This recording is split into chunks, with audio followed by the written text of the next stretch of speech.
morning, Mr Van Rompuy. You have been in office for 1 year, and in that time the whole edifice is beginning to crumble. There is chaos. The money is running out. I should thank you. You should perhaps be the pin-up boy of the Eurosceptic movement. But just look around this chamber this morning. Just look at these faces. Look at the fear. Look at the anger. Poor old Barroso here looks like he has seen a ghost.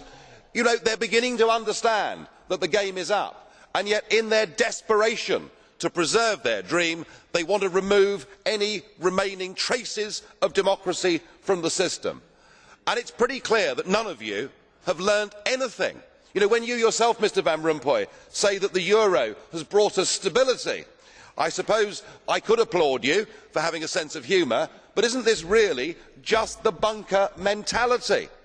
You know, your fanaticism is out in the open. You talked about the fact that it was a lie to believe that the nation state could exist in a 21st century globalised world. Well, that may be true in the case of Belgium, who haven't had a government for 6 months, but for the rest of us, right across every member state in this union, and perhaps this is why we see the fear in the faces, increasingly people are saying, we don't want that flag, we don't want the anthem, we don't want this political class, we want the whole thing consigned to the dustbin of history. And we had the Greek tragedy earlier on this year, and now we have the situation in Ireland. Now, I know that the stupidity and greed of Irish politicians has a lot to do with this. They should never ever have joined the euro. They suffered with low interest rates, a false boom and a massive bust. But look at your response to them. What they are being told, as their government is collapsing, is that it would be inappropriate for them to have a general election. In fact, Commissioner Rehn here said they had to agree their budget first before they would be allowed to have a general election. Just who the hell do you think you people are?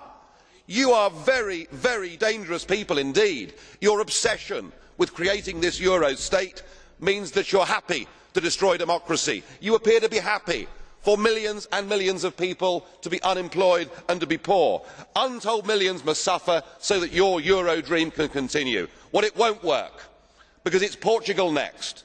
With their debt levels of 325% of GDP, they are the next ones on the list, and after that I suspect it will be Spain.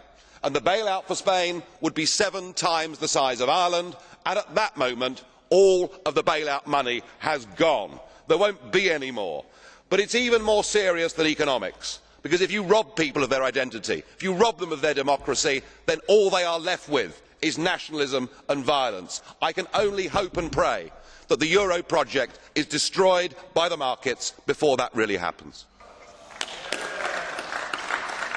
Thank you.